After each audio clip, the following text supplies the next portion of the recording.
Continuação da leitura do livro Mulheres, Mitos e Deusas é o prólogo. Antes de mais nada, declarou Platão, temos de conhecer a natureza humana e suas vicissitudes, uma vez que nossa índole primitiva não era como a que conhecemos agora, mas diferente. Em primeiro lugar, existiam 3 sexos e não 2. O andrógeno, ainda que participasse das características do masculino e do feminino, era um gênero independente, tanto em forma como em nome, príncipe de ambos os sexos, masculino e feminino, a não ser um ser submetido ao desprezo e à infâmia, como foi considerado depois. Em segundo lugar, a forma de cada indivíduo era totalmente arredondada, seus membros e suas costas formavam um círculo, tinha 4 braços e 4 pernas, bem como 2 órgãos sexuais, 2 rostos distintos e opostos, com suas respectivas orelhas em uma única cabeça apoiada em um pescoço circular. Caminhava em posição ereta, tanto para frente como para trás, porém, caso desejasse correr, girava em forma de sino, assim como se fazem os acrobatas, apoiando os braços e as pernas contra o solo, até retornar à posição vertical, o que lhe dava grande velocidade, de forma semelhante à maneira como se adquirem as rodas em movimento. Eram 3 os sexos assim constituídos, pois no princípio o macho foi descendente do Sol, a fêmea foi gerada pela Terra, e aquele que participava de ambos os sexos provinha da Lua, inseparável dos 2 anteriores. Os homens foram feitos circulares à semelhança dos seus criadores, terríveis por seu vigor. Sua grande arrogância levou-os a tentar escalar o Olimpo, para lá desafiarem os deuses que, hesitando entre fulminá-los com raios e destruir-lhes a linhagem, como já havia feito com os gigantes, ou modificá-los para não perderem os sacrifícios como eles os honravam. Ocorrerão a Zeus em separar cada um deles em 2 para debilitá-los, para lhes podar a ousadia, e ao mesmo tempo multiplicar seu número a fim de angariar mais devotos. Doravante eles caminharão eretos sobre as 2 pernas, disse ele à Assembleia dos Olímpicos. Mas se persistirem em sua arrogância, de novo os cortarei em 2, para que andem em uma perna só, saltando como pernetas. A cada homem que Zeus fragmentava, Apolo recompunha o rosto na metade do pescoço, no sentido do corte, e sanava suas feridas. Em seguida, o deus curador esticava-lhe a pele aos puxões, de cima para baixo, de um lado para o outro, até juntá-las à altura do ventre, e como sobrava uma pequena bolsa de pele, selava a sobra, de modo a formar o que chamamos de umbigo. Depois alisava a maior parte das rugas que sobravam, e finalmente moldava os peitos com o escálpelo. Apesar de todos os seus labores, os deuses imortais descobriram que a sua obra fracassava, pois cada parte, ao perceber sua solidão e sentir-se perdida sem a proteção daquela que lhe faltava, aventurava-se na busca de uma outra metade. Remendadas, parindo como cigarras, como os órgãos genitais da parte de trás e a cabeça na frente, aquelas criaturas experimentavam a solidão mais profunda. Desamparadas, se abraçavam com tamanha ansiedade que não comiam e não faziam nada mais, a fim de não se separarem. Quando uma das metades morria de tristeza ou de inanição, a remanescente procurava outra qualquer e se unia novamente, sem se importar se a nova criatura escolhida fosse homem ou se aquilo que agora chamamos de mulher. Os seres que triunfavam sobre a fome deixavam de se reproduzir, pois sentiam tanta saudade e angústia que apenas se abraçavam ao novo parceiro. Cheios de medo, desse modo, aquela humanidade inicial começou a extinguir-se em vez de se multiplicar. Compadecido desse trágico antecedente do destino humano, Zeus concebeu outro plano para que, se o abraço sexual varão se unisse a uma mulher, eles concebessem e perpetuassem sua raça, e no caso de uma união entre machos houvesse pelo menos fartura, que eles repousassem e voltassem sua atenção para o trabalho e para as demais coisas da existência. O que ele fez então foi mudar a posição da genitália masculina para a parte dianteira, determinando que por meio dela ocorresse a geração de novos seres semelhantes a si, através da união do macho com a fêmea, o que os obrigava a se movimentar e a contrair responsabilidades. Reunificador de sua antiga natureza, O amor se fez natural entre os seres humanos e símbolo de uma equidade que não podia ser maculada nem rejeitada por nenhuma das seções, a menos que estivessem dispostas a se expor novamente ao castigo de sua extinção. Apolo ensinou-lhes a força curativa da unidade, mas não obstante todos os esforços da laboriosa e volúvel Afrodite, os demais imortais nunca conjeturaram sobre como encontrar a justa metade,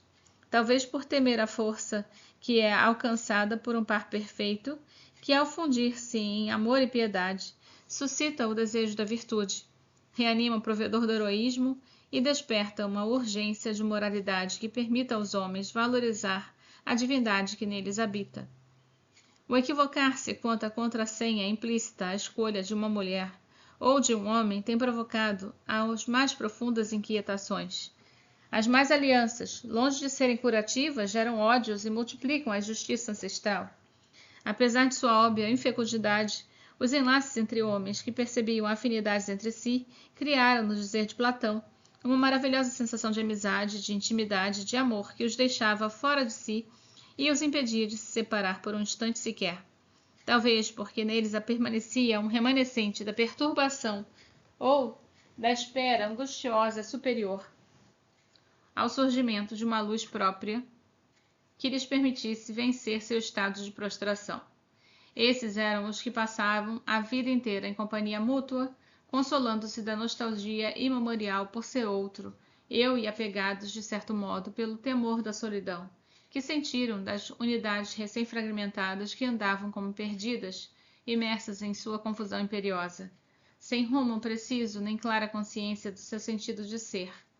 Acometidos por uma sensação de incompletude que não sabiam como definir, jamais alcançavam os sentimentos de integridade que caminha lado a lado com a grandeza, nem experimentavam a harmonia que antecede a plenitude. Com o passar do tempo, tais casais não conseguiam definir o que realmente desejavam uns dos outros, tampouco o que buscavam dentro de si mesmos, exceto que não eram os prazeres afrodisíacos a única causa da sua complacência, mas que aspiravam ao reconhecimento da exata equidade, a fim de alimentar uma ânsia de solicitude que frequentemente se desvirtuava durante a maturidade e o envelhecimento, na perseguição insaciável a jovens, numa tentativa de assim preencher o vazio de suas almas. Se aceitamos o mito das metades exatas, a natureza foi provida de mulher e homem, dotados de idêntica inteligência sobre atributos distintos. No entanto, em vez de explorar o potencial de suas respectivas diferenças, houve tempo suficiente para que executassem por sua própria iniciativa uma obra correlata à da fragmentação empreendida pela mão de Deus. O homem, por exemplo, concentrou seus interesses em alguns aspectos da realidade, enquanto as mulheres ampliaram sua perspectiva a fim de considerar de maneira simultânea o imediato e necessário a partir da função maternal, inclinada a proteger e desenvolver a vida na qual fincavam seu sentido de ser. Consultando as teorias orientais, concebidas há milhares de anos, podemos crer que a feminilidade consiste em uma vigilante continuidade vital que, mesmo de maneira simbólica, na explosão dos sentidos ou nas perversões que a impulsionam a praticar o desprezo, compromete seu poder desde a fonte íntima da criação. Uma criação que se inicialmente exclusiva do poder absoluto de Deus, ao repensar o processo reprodutivo da humanidade, compartilhou conosco mulheres a fim de que participássemos de sua essência na dupla tarefa de preservar a espécie ao sermos fecundadas pelos homens e inspirar um movimento para o despertar racional, como claramente se exemplifica no Gênesis como a expulsão do primeiro casal do paraíso.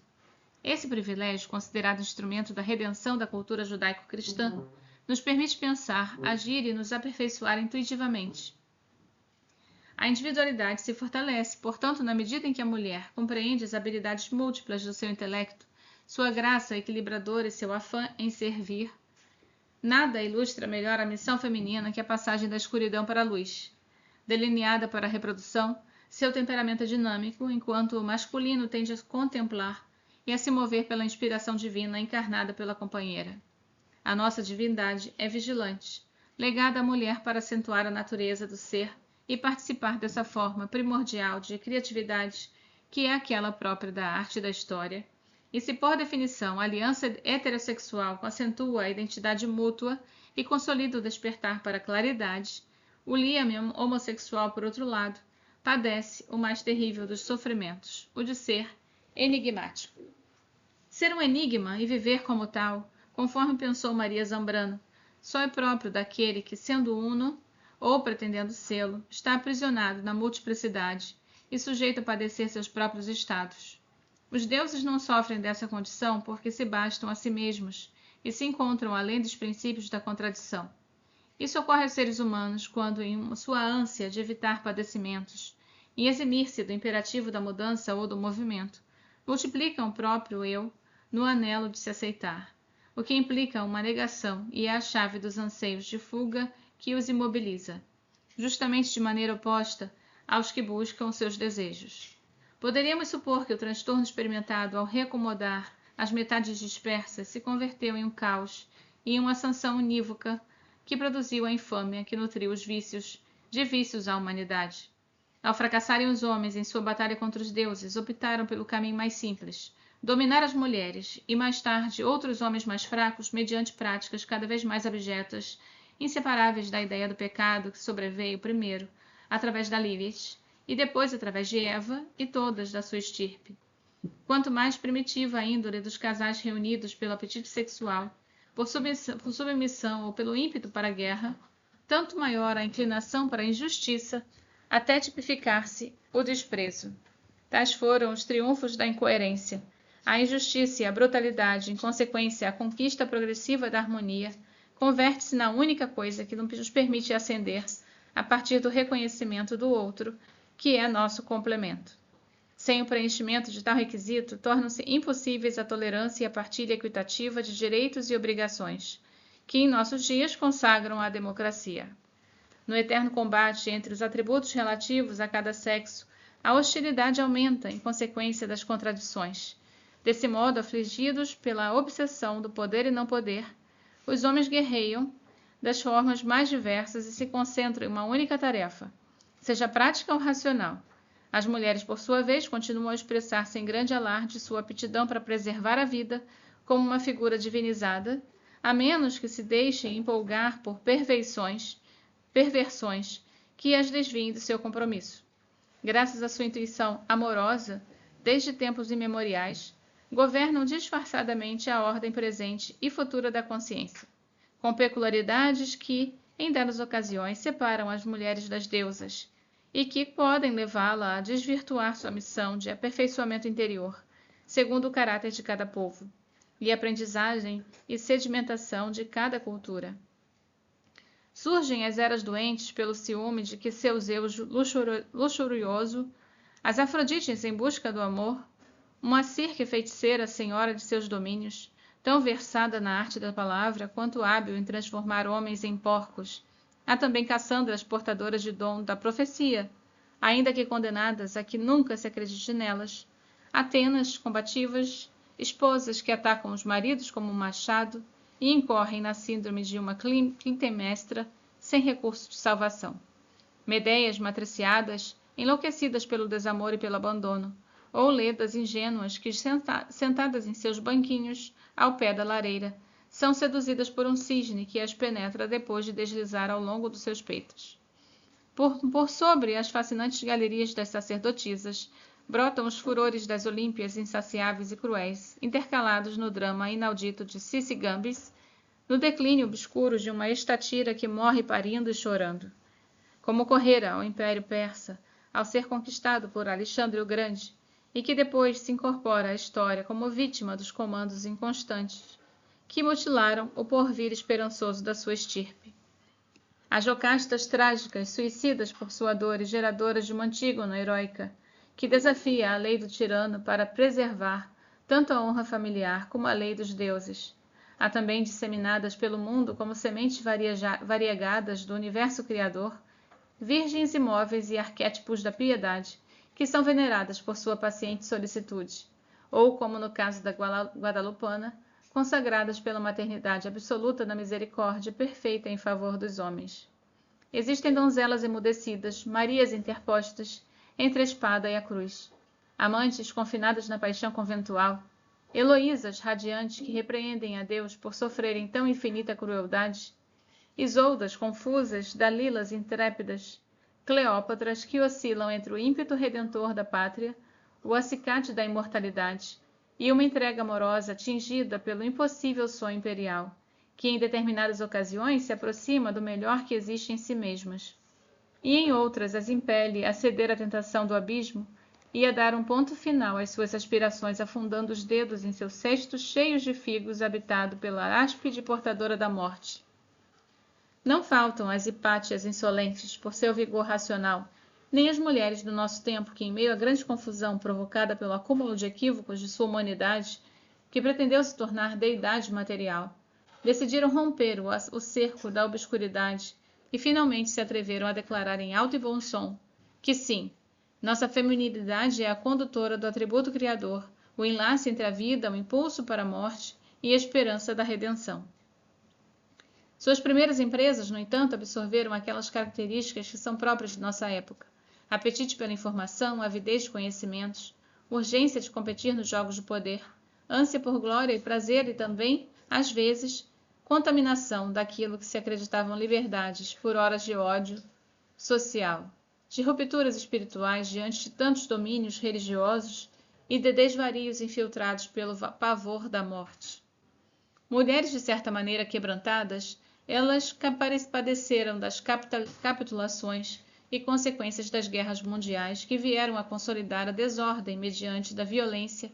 do conservadorismo e de sua contraparte natural, a transgressão. Sentiram a necessidade de buscar algo distinto, de romper as amarras que as marginalizavam das atividades da cultura mais seleta. Privilégio até então dedicado aos homens, que muito especialmente durante as décadas centrais do século XX, as mais audazes provaram o sabor acre da frustração. Enquanto despontavam publicamente por meio de suas obras de vanguarda, na intimidade decaíam por se obedecessem a um estigma secreto, o mesmo anteriormente observado em relação às Mênades. Como a liberdade que vieram depois delas e que hoje nos perturbam, aquelas não eram senão liberdades envoltas em fumaça, invariavelmente tramadas de vileza e dissolução, que por desgraça experimentavam, com maior ou menor intensidade, algumas das que se consideravam grandes talentos da arte da palavra, como Djuna Barnes, Virginia Woolf, Jane Bowles ou Anais Nin, filhas da desesperança e do cansaço do ser, reprodutoras daquela divisão primordial, que nas páginas que descreviam era ironizada com tamanha lucidez. Ao violentar seus destinos e não saber o que fazer das suas vidas, se voltava contra sua própria natureza, até mergulhá-las em uma depressão tão atroz que, em sua inconsciência, perderam o limite dos impulsos suicidas e que algumas sucumbiram. Simone de Beauvoir chamou a atenção para o desmando da injustiça alicerçada nas diferenças sexuais, mais e piormente praticada onde predominam os autoritarismos políticos, os credos únicos e a intolerância racial. Corajosamente, ela emitiu um grito de alerta, sacudiu a consciência das mulheres ocidentais, revelou os indícios de sua escravidão ancestral e convocou o segundo sexo para a sua primeira denúncia, à maneira de um testemunho internacional que imediatamente seria acompanhada de focos de rebeldia, movimentos libertadores, protestos contra a desigualdade feminina e demandas que enlaçaram antigas e novas lutas, seculares ou súbitas, a fim de reconquistar dentro de um mundo totalmente entregue à turbulência, a dignidade através do qual nós, as mulheres, haveremos de recobrar o sentido do ser. Se é que nesse século que se inicia, as gerações irão valorizar o verdadeiro significado unificador da sobrevivência em nosso planeta. Mulheres e deusas, compartilhamos no mesmo destino, entrançando com a fatalidade. Não importa quando nem como um membro do nosso sexo se subleve, sonhe ou batalhe, sempre irá se deparar com o invariável desafio da subcondição de debilidade que lhe é atribuída pelos homens. Quiçá porque tenha sido tão lenta e acidentada a nossa própria aceitação do compromisso que sela o poder de criar, outrora atribuído somente a Deus, não que devamos modificar a essência moral, nem que tenhamos que reinventar aquilo que durante milênios foi sendo lentamente depurado com norma de convivência familiar e social, mas se demonstra cada vez mais eminente a necessidade de recobrar a forma de alicerçar o fundamento da concórdia. Nesse sentido, não existe modéstia maior do que aceitar o valor dessa graça feminina, que é tão nossa quanto unívoca da feminilidade, e honrá-la sem soberba do pronto cumprimento da nossa missão. Uma missão regulada pela bondade, envolvida pela virtude, da mesma forma que pela grandeza, e muito especialmente pelo amor em sua qualidade original, com o liame unificador daquilo que foi disperso e aviltado.